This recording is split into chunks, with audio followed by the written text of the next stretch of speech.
Capítulo 7 de julio. Juntar los ingredientes y prepararlos para la mezcla de fumar formaba un ciclo anual. El primer año, don Juan me enseñó el procedimiento. En diciembre de 1962, el segundo año, al renovarse el ciclo, don Juan se limitó a dirigirme, yo mismo recolecté los ingredientes, los preparé y los guardé hasta el año siguiente. En diciembre de 1963, empezó un nuevo ciclo. Don Juan me enseñó entonces a combinar los ingredientes secos que yo había juntado y preparado el año anterior. Echó la mezcla de fumar en una bolsita de cuero y nos pusimos a reunir una vez más los diversos ingredientes para el próximo año. Don Juan rara vez mencionó el humito durante el año transcurrido entre ambas recolecciones. Sin embargo, siempre que iba a verlo me daba a sostener su pipa, y el proceso de hacer amistad con la pipa se desarrolló tal como él había prescrito. Puso la pipa en mis manos muy gradualmente. Exigía concentración y cautela absoluta en esa acción y me daba instrucciones explícitas. Cualquier torpeza con la pipa produciría inevitablemente mi muerte o la suya propia, decía. Apenas hubimos terminado el tercer ciclo de recolección y preparación, don Juan empezó a hablar del humo como aliado por primera vez en más de un año.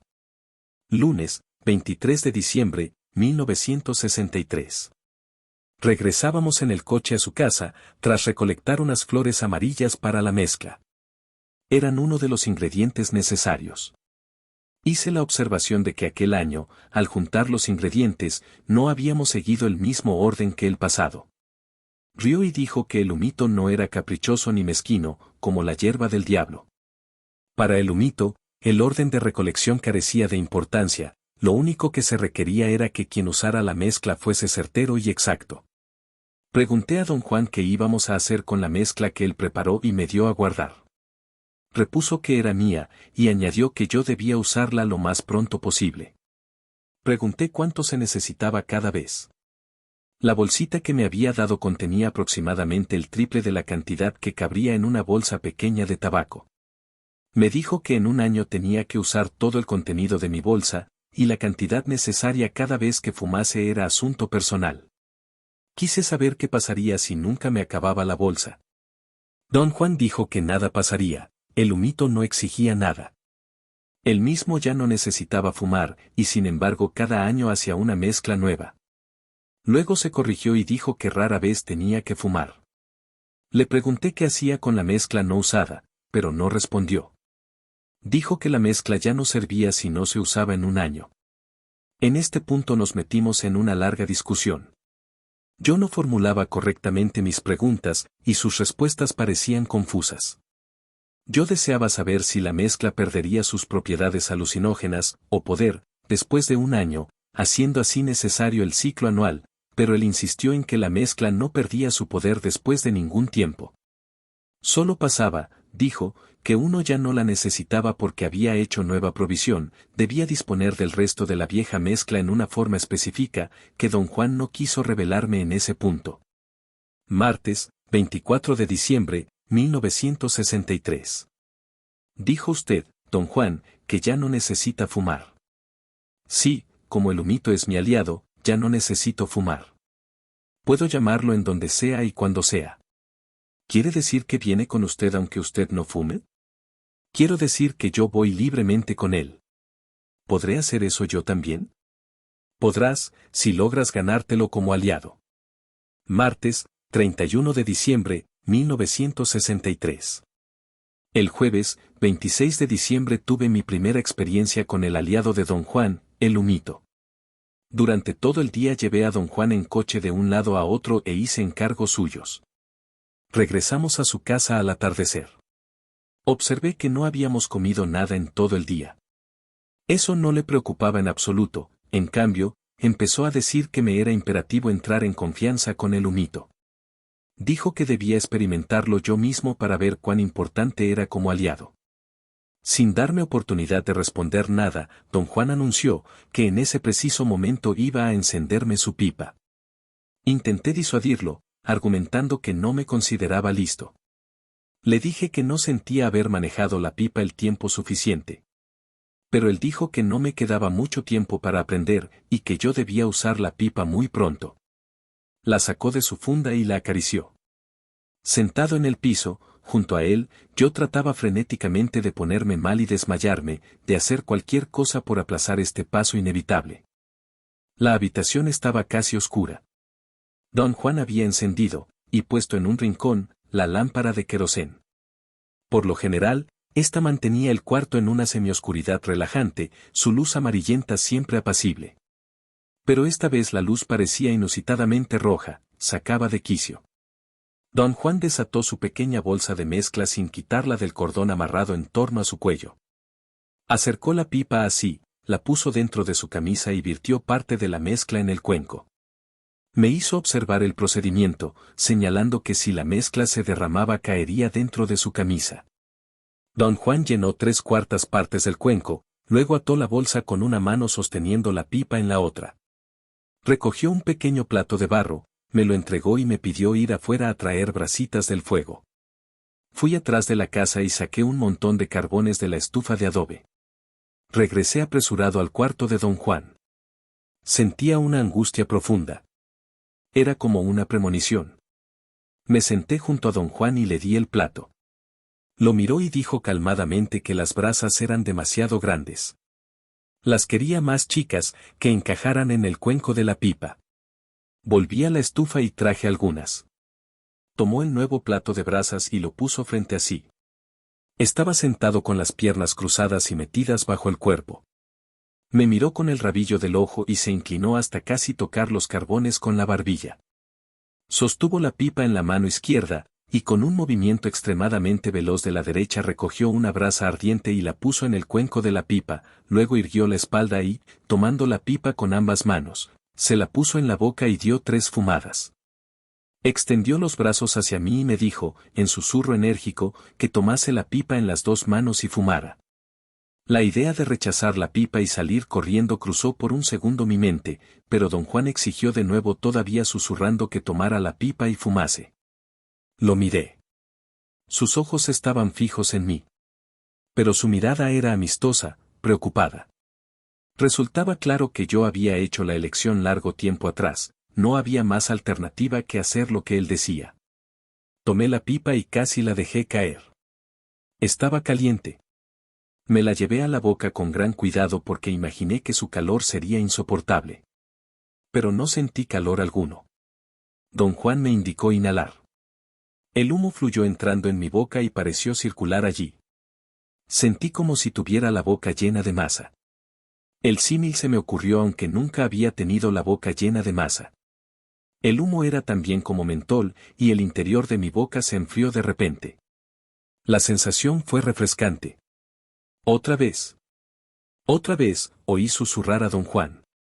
Yo sentía que el humo se filtraba libremente dentro de mi cuerpo, casi sin mi control. No necesité más apremio de don Juan. Mecánicamente seguí inhalando. De pronto, don Juan se inclinó y me quitó la pipa de las manos. Con golpes suaves vació la ceniza en el plato de las brasas, luego se mojó el dedo con saliva y le dio vueltas dentro del cuenco para limpiar las paredes de este. Sopló repetidas veces a través del tallo. Lo vi devolver la pipa a su funda. Sus acciones retenían mi interés. Cuando hubo limpiado y guardado la pipa, me miró, y por vez primera advertí que todo mi cuerpo se hallaba insensible, mentolado. Me pesaba el rostro y me dolían las quijadas. No podía tener cerrada la boca, pero no había flujo de saliva. Mi boca ardía de tan seca, y sin embargo yo no tenía sed. Empecé a percibir un calor insólito encima de toda mi cabeza. Un calor frío. Cada vez que exhalaba, el aliento parecía cortarme los orificios nasales y el labio superior. Pero no quemaba, dolía como un trozo de hielo. Don Juan estaba sentado junto a mi derecha, y sin moverse sostenía contra el suelo la funda de la pipa, como impidiéndole elevarse. Mis manos pesaban. Los brazos se me vencían, tirando de los hombros hacia abajo. Mi nariz chorreaba. La limpié con el dorso de la mano, y se borró mi labio superior. Enjuagué mi cara y toda la carne desapareció. Estaba derritiéndome. Sentí que mi carne en verdad se fundía. Levantándome de un salto, traté de agarrar algo cualquier cosa para sostenerme. Experimentaba un terror nunca antes sentido. Aferré una enorme estaca que don Juan tiene clavada en el piso, en el centro de su cuarto. Permanecí allí en pie un momento, luego me volví a mirarlo. Seguía sentado, inmóvil, deteniendo la pipa, mirándome con fijeza. Mi aliento era dolorosamente cálido, o frío. Me asfixiaba. Incliné la cabeza hacia adelante para apoyarla en la estaca, pero al parecer no di en ella, mi cabeza siguió descendiendo más allá del punto donde se encontraba la estaca. Me detuve casi llegando al suelo. Me enderecé. La estaca estaba allí frente a mis ojos. Intenté nuevamente apoyar en ella la cabeza. Traté de controlarme y de estar consciente, y mantuve los ojos abiertos al inclinarme para tocar la estaca con la frente. Se hallaba a unos centímetros de mis ojos, pero al poner la cabeza contra ella tuve la extraña sensación de estar atravesándola. Buscando desesperadamente una explicación racional, concluí que mis ojos estaban alterando la distancia, y que la estaca debía hallarse a 3 metros, aunque yo la viera frente a mi cara.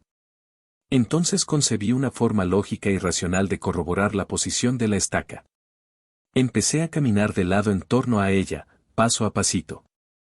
Mi idea era que, rodeando así la estaca, no me sería posible en forma alguna describir un círculo mayor de 1,5 metros en diámetro. Si la estaca se encontraba en realidad a 3 metros de mí, o fuera de mi alcance, llegaría el momento en que yo le diera la espalda.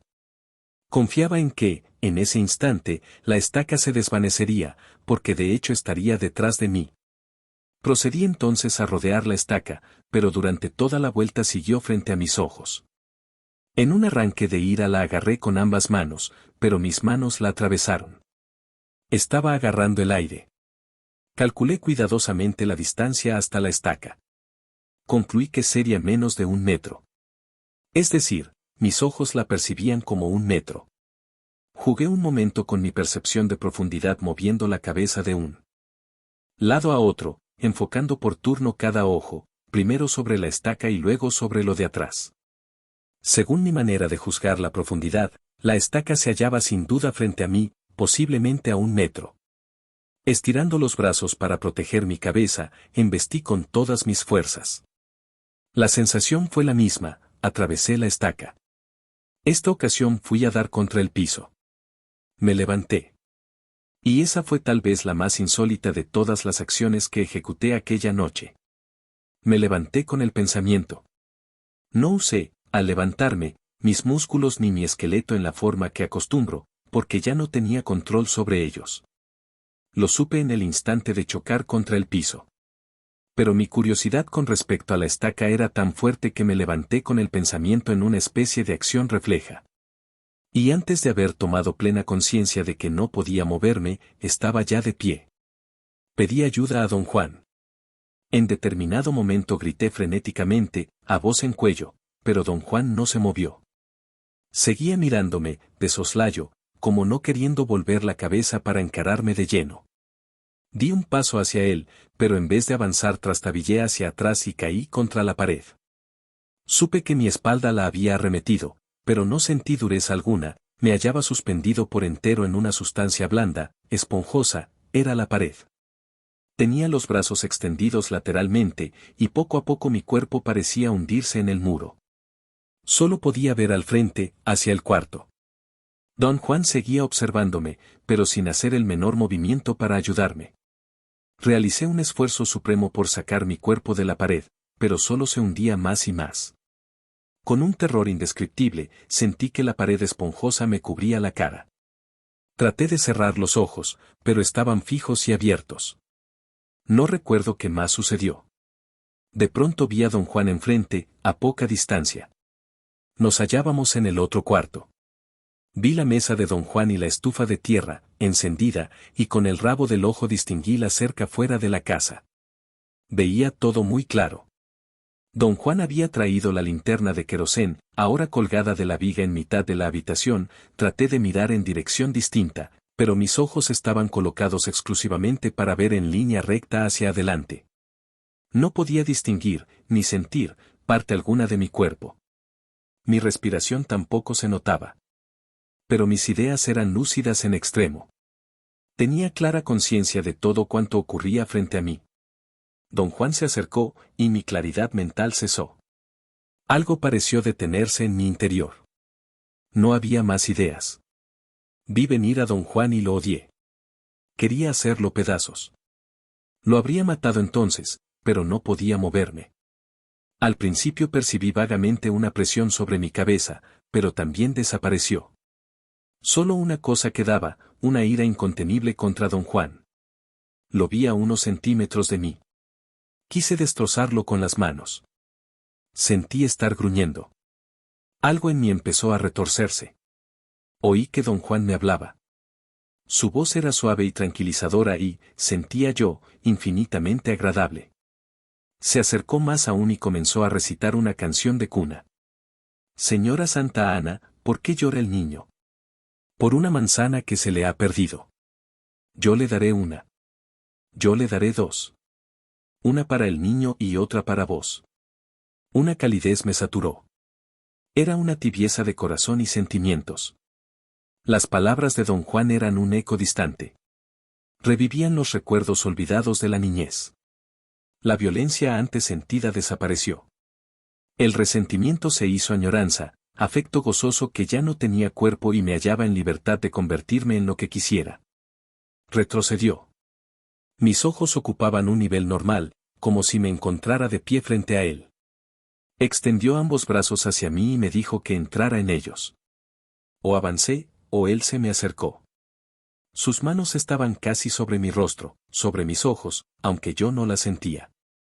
Métete en mi pecho, le oí decir. Sentí que me envolvía. Era la misma sensación esponjosa de la pared. Luego solo pude oír su voz ordenándome mirar y ver. Ya no me era posible distinguirlo. Al parecer mis ojos estaban abiertos, pues veían relámpagos en un campo rojo, era como mirar una luz a través de párpados cerrados. Entonces mis pensamientos volaron de nuevo. Regresaron en un bombardeo de imágenes, rostros, paisajes. Escenas sin la menor coherencia brotaban y desaparecían. Era como uno de esos sueños rápidos en que las imágenes se enciman y cambian. Luego los pensamientos empezaron a disminuir en número e intensidad, y pronto se fueron otra vez. Había solo una conciencia de afecto, de ser feliz. No discernía yo formas ni luz. De pronto tiraron de mí hacia arriba. Claramente sentí que me alzaban. Y me hallaba libre, moviéndome en agua o en aire con tremenda ligereza y velocidad. Nadaba como una anguila, me contorsionaba y viraba y me elevaba y descendía a voluntad. Sentí soplar un viento frío en todo mi derredor y empecé a flotar como una pluma de un lado a otro, bajando, y bajando, y bajando. Sábado, 28 de diciembre, 1963. Desperté ayer, al terminar la tarde. Don Juan me dijo que yo había dormido apaciblemente casi 2 días. La cabeza me dolía como si fuera a romperse. Bebí un poco de agua y vomité. Me sentía cansado, extremadamente cansado, y después de comer volví a dormirme. Hoy me hallaba perfectamente relajado de nuevo. Don Juan y yo hablamos de mi experiencia con el humito. Pensando que él deseaba, como siempre, el relato completo, empecé a describir mis impresiones, pero me detuvo diciendo que no era necesario. Dijo que yo en realidad no había hecho nada y me había quedado dormido inmediatamente, así que no había nada de qué hablar. ¿Y cómo me sentí? No importa para nada, insistí. No, con el humito no. Más tarde, cuando aprendas a viajar, hablaremos, cuando aprendas a meterte en las cosas. ¿De veras se mete uno en las cosas? ¿No recuerdas? Te metiste en esa pared y saliste por el otro lado. Pienso que en realidad me salí de mis cabales. No, no fue eso. ¿Se portó usted igual que yo cuando fumó por primera vez, don Juan? No, igual no. Tenemos distinto carácter. ¿Cómo se portó usted? Don Juan no respondió. Planteé de otro modo la pregunta y la hice de nuevo. Pero él afirmó no recordar sus experiencias y dijo que mi pregunta era comparable a interrogar a un pescador sobre lo que había sentido la primera vez que pescó. Dijo que el humito como aliado era único, y le recordé que también había llamado único a Mezcalito. Arguyó que cada uno era único, pero que diferían en especie. Mezcalito es un protector porque te habla y puede guiar tus actos, dijo. Mezcalito enseña la forma de vida de vivir. Y puedes verlo porque está fuera de ti. El humito, en cambio, es un aliado. Te transforma y te da poder sin mostrarse jamás. No puedes hablarle. Pero sabes que existe porque se lleva tu cuerpo y te hace ligero como el aire. No obstante, nunca lo ves. Pero allí está, dándote poder para que lleves a cabo cosas que ni te imaginas, como cuando se lleva tu cuerpo. Sentí de veras que había perdido mi cuerpo, don Juan. Pues sí. ¿Quiere usted decir que yo en realidad no tenía cuerpo? ¿Tú qué piensas? Bueno, no sé. Nada más puedo decirle lo que sentí. Eso es todo lo que hay en realidad, lo que sentiste. Pero ¿cómo me vio usted, don Juan? ¿Qué parecía yo? No importa cómo te haya visto. Es como cuando agarraste la estaca. Sentiste que no estaba allí y le diste vuelta para estar seguro de que estaba allí. Pero cuando saltaste volviste a sentir que no estaba de veras allí. Pero usted me vio como soy ahora, ¿no? No. No eras como eres ahora. Cierto. Lo admito. Pero tenía mi cuerpo, ¿verdad, aunque yo no pudiera sentirlo? No. Carajo. No tenías un cuerpo como el cuerpo que tienes hoy. ¿Qué pasó entonces con mi cuerpo? Creí que entendías. Tu cuerpo se lo llevó el humito. Pero, ¿a dónde fue a dar? ¿Cómo demonios quieres que sepa eso? Era inútil persistir en tratar de obtener una explicación racional. Le dije que no quería discutir ni hacer preguntas estúpidas, pero si aceptaba la idea de que era posible perder mi cuerpo, perdería toda mi racionalidad. Dijo que yo exageraba, como de costumbre, y que no perdí ni iba a perder nada a causa del humito. Martes, 28 de enero, 1964. Pregunté a don Juan qué pensaba de la idea de dar el humito a todo el que deseara la experiencia. Repuso con indignación que dar el humito a cualquiera sería igual que matarlo, porque no tendría a nadie que lo guiara. Pedí a don Juan explicar sus palabras. Repuso que yo estaba allí, vivo y hablando con él, porque él me había hecho regresar. Había recobrado mi cuerpo. Sin él, yo jamás habría despertado. ¿Cómo recobró usted mi cuerpo, don Juan? Eso lo aprenderás más tarde, pero tendrás que aprenderlo por tu propia cuenta. Por ese motivo quiero que aprendas lo más posible mientras yo ande todavía por aquí. Has perdido ya bastante tiempo haciendo preguntas estúpidas sobre cosas absurdas. Pero quizá no sea tu suerte aprender todo lo del humito. Bueno, ¿qué hago entonces? Deja que el humito te enseñe cuanto puedas aprender. ¿También el humito enseña? Claro que enseña. ¿Enseña como Mezcalito? No, no es un maestro como Mezcalito. No enseña las mismas cosas. Pero entonces, ¿qué enseña el humito? Te enseña a manejar su poder, y para aprender eso debes tomarlo todas las veces que puedas. Su aliado da mucho miedo, don Juan. Lo que sentí no se parecía a nada que yo hubiera experimentado jamás. Creí haber perdido la razón. Por algún motivo, esta fue la imagen más aguda que acudió a mi mente. Veía yo el sucedido total desde la peculiar perspectiva de haber tenido otras experiencias alucinógenas con las cuales trazar una comparación, y lo único que se me ocurría, una y otra vez, era que con el humito uno pierde la razón. Don Juan descartó mi símil, diciendo que lo que yo sentí fue el poder inimaginable del humito. Y para manejar ese poder, dijo, hay que vivir una vida fuerte. La idea de la vida fuerte no atañe solo al periodo de preparación, sino también se vincula a la actitud del sujeto después de la experiencia. Don Juan dijo que el humito es tan fuerte que solo con fuerza es posible hermanarlo, de otro modo, la vida de uno se quebraría en pedazos. Le pregunté si el humito tenía el mismo efecto sobre cualquiera. Dijo que producía una transformación, pero no en cualquiera. Entonces, ¿cuál es la razón especial de que el humito produjera la transformación en mí?, pregunté. Esa creo que es una pregunta muy tonta. Has seguido con obediencia todos los pasos que se necesitan. No es ningún misterio que el humito te transformara. Nuevamente le pedí hablar de mi apariencia. Quería saber cómo me había visto, pues la imagen de un ser incorpóreo que don Juan había plantado en mi mente, comprensiblemente era insoportable.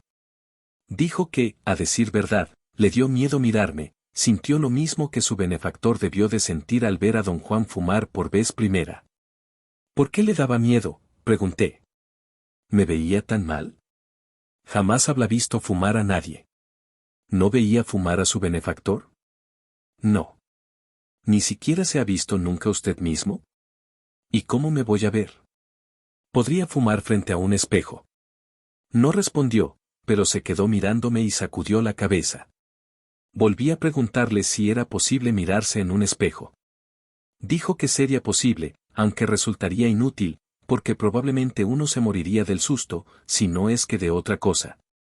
Entonces ha de verse uno espantoso, dije. Toda mi vida me ha intrigado la misma cosa, dijo. Y sin embargo no pregunté, ni me vi en un espejo. Ni siquiera pensé en eso. Entonces, ¿cómo puedo averiguar? Tendrás que esperar, como yo, hasta que le des el humito a otro. Si es que llegas a dominarlo, claro. Entonces verás cómo parece un hombre. Esa es la regla. ¿Qué pasaría si fumara yo frente a una cámara y me tomara un retrato? No sé. Quizás el humito se volvería en tu contra.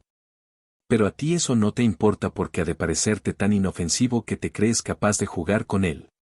Le dije que no me proponía jugar, pero que antes él me había dicho que el humito no requería pasos, y yo pensaba que no había mal en querer saber qué aspecto tenía uno.